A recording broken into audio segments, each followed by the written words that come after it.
Imagine walking into your local grocery store, doing your normal weekly shop, and realizing your bill has suddenly doubled. You might wonder if it's local inflation or a supply chain glitch. But the real cause of that massive price hike might actually be a narrow strip of water halfway across the world, the Strait of Hormuz. Think of the strait like a single highway bridge connecting a massive factory town to the rest of the country. If that bridge shuts down, the goods stop moving, and everyone waiting for those goods is out of luck. Because so much of the world's energy travels over this specific maritime bridge, any conflict that blocks it acts as an immediate and visible tax on your household. This satellite map shows the Strait of Hormuz.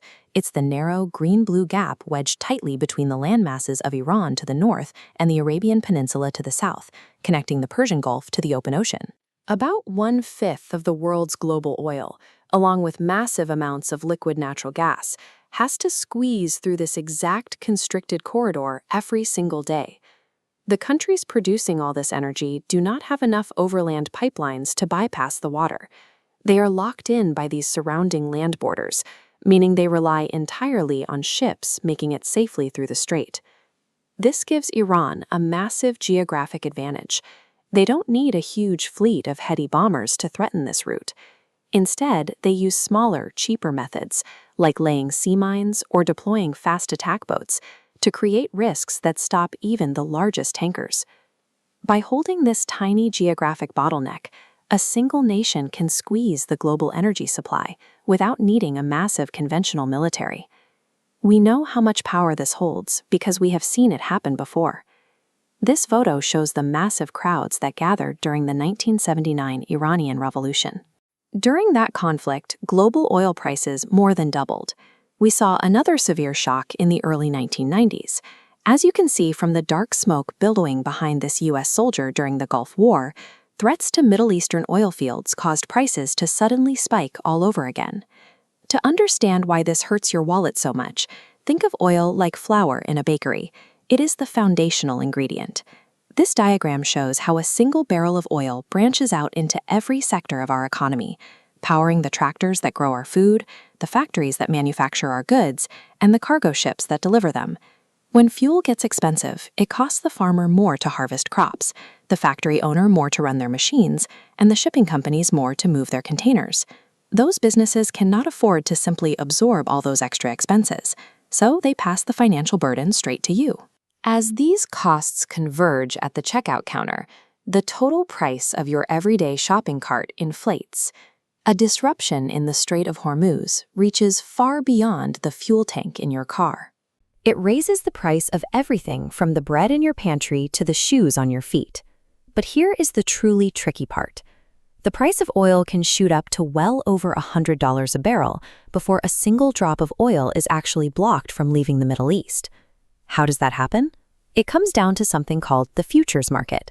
Think of it like crowds panic buying toilet paper or concert tickets the moment they hear a rumor of a shortage. In this split screen, you can see the actual physical barrels of oil sitting steady on the left. But on the right, traders are rapidly buying up digital contracts to lock in oil for next month, terrified the supply might run out. This chart shows exactly how that plays out. As shipping insurance premiums skyrocket and traders panic, it creates a snowball effect. The line graph shows the price of oil rocketing upward purely because of a rising fear indicator, even though the flat line at the bottom shows the physical supply of oil hasn't changed at all. Once that momentum takes over, it drives up household costs all over the globe. You end up paying more at the pump and the grocery store, even if the geopolitical tensions never actually escalate into a full-scale war. Our modern financial systems are so deeply tied to expectations that the mere threat of regional violence is enough to trigger a global economic crisis. When oil spikes drive inflation out of control, governments have to try and cool the economy down. Central banks usually respond by raising interest rates, which makes it harder for people to borrow money and slows down economic growth, sometimes pushing countries toward a recession. Governments also have physical defenses. This aerial view shows part of a strategic petroleum reserve, where countries stockpile millions of barrels of emergency crude oil. Think of these reserves like a spare tire in your car. They can keep you rolling temporarily to get you to the next town, but they are not designed to replace the massive daily flow of the Strait of Hormuz over a long period. If the strait were to remain closed or severely restricted for several months, those emergency stockpiles would eventually run dry, and the global supply chain would physically begin to break down. As long as the world relies on this single choke point to function, these emergency tools act as temporary bandages on a much deeper vulnerability. This vulnerability is why nations are accelerating investments into domestic green energy sources, like the expansive solar farm shown in this aerial footage.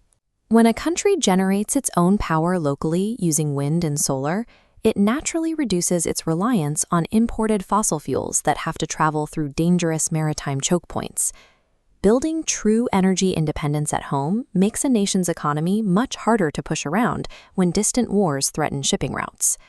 Generating energy right at home builds a permanent buffer between your monthly grocery bill and the chaos of global conflict.